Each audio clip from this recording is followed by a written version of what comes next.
Habacuc, el profeta de las preguntas prohibidas.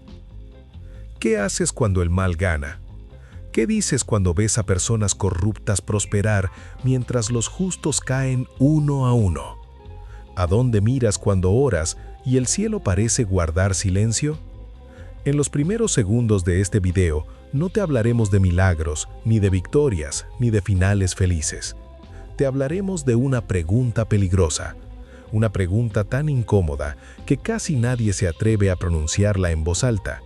Una pregunta que hace más de 26 siglos un hombre lanzó directamente hacia Dios, sin filtros, sin rodeos y sin miedo a las consecuencias. Ese hombre no fue castigado por preguntar, no fue silenciado, no fue ignorado. Dios le respondió, pero la respuesta fue tan perturbadora que cambió para siempre la manera de entender la fe, la justicia y la espera.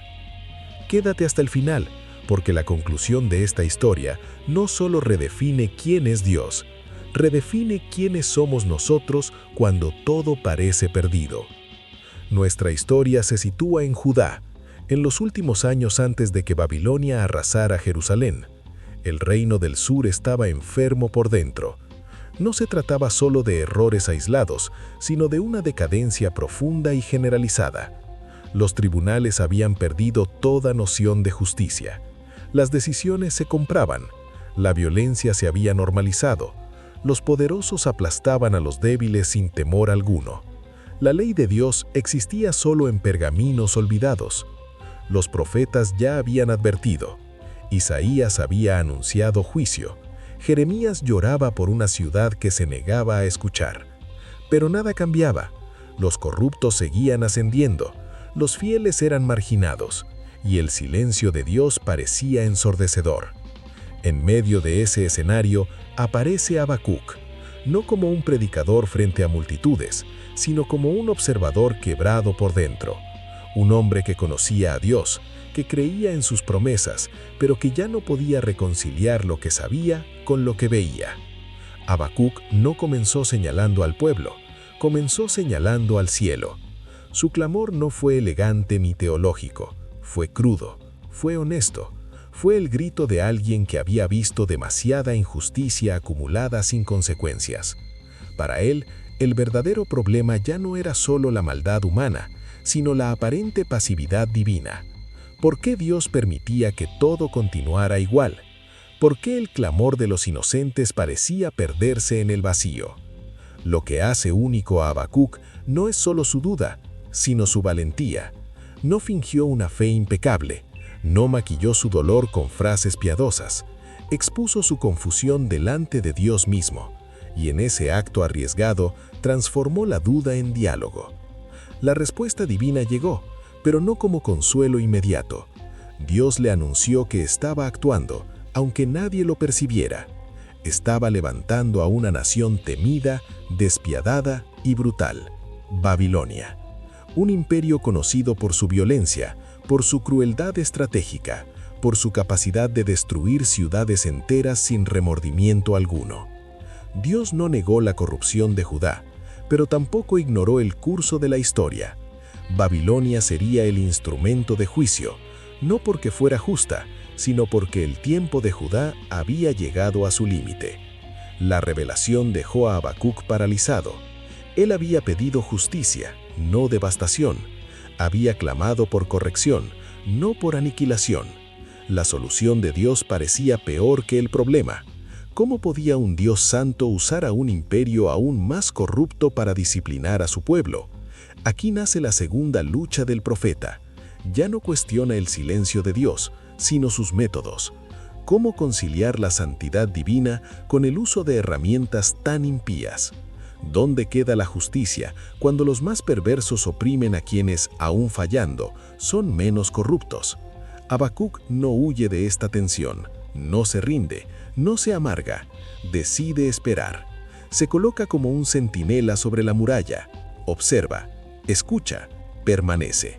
Su fe no se apaga, pero tampoco se vuelve ciega. Es una fe que lucha, que piensa, que espera respuesta. Y la respuesta llega. Dios le ordena escribir la visión, no para ese momento únicamente, sino para generaciones futuras. Lo que está por revelarse no es inmediato, pero es seguro. Puede parecer lento, pero es inevitable.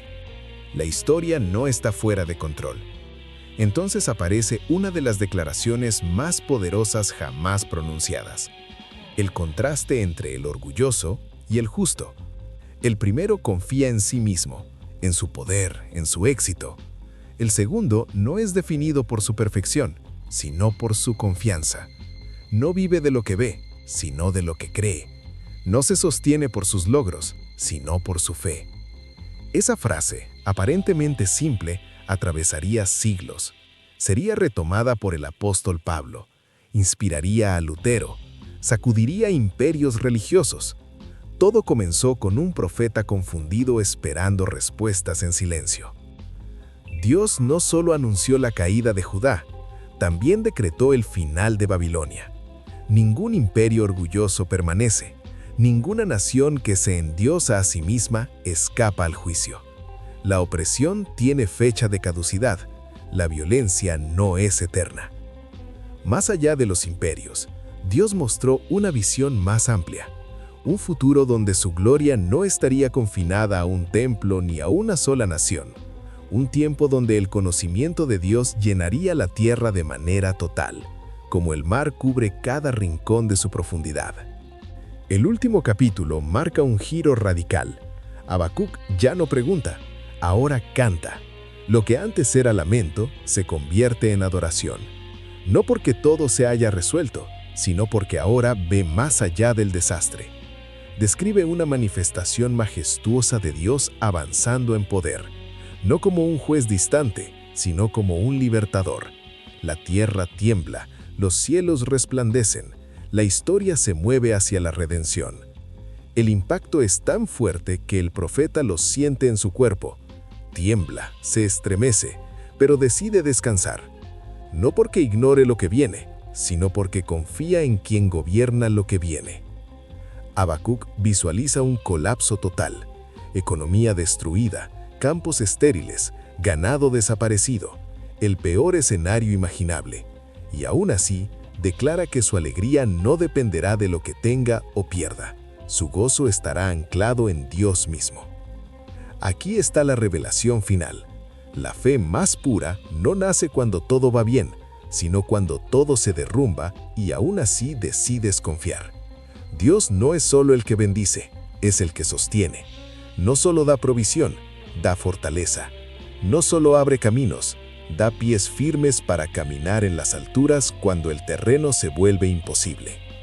La historia confirmó cada palabra. Judá cayó, Jerusalén fue destruida, Babilonia reinó y luego también cayó. Ningún poder humano resistió el paso del tiempo, pero el mensaje de Habacuc permaneció. La visión más grande aún sigue desplegándose. Comenzó con el Mesías, se extendió por las naciones y apunta hacia un futuro donde toda injusticia será finalmente respondida, donde toda lágrima será enjugada y donde la fe dejará de ser necesaria porque la presencia de Dios será total. Habacuc empezó con preguntas que muchos temen hacer. Terminó con una confianza que muchos anhelan tener. No encontró respuestas simples, encontró algo mejor. Encontró a Dios en medio del caos. Si esta historia resonó contigo, no es casualidad. Tal vez tú también estés esperando respuestas. Tal vez te encuentres en tu propia torre de vigilancia, mirando el horizonte, preguntándote cuándo llegará la claridad. Quédate con nosotros. En este canal seguimos explorando historias que desafían, sacuden y fortalecen la fe. Cada video es una invitación a mirar más profundo, a entender más allá de la superficie y a descubrir que incluso en la oscuridad, Dios sigue hablando. Nos vemos en el próximo video.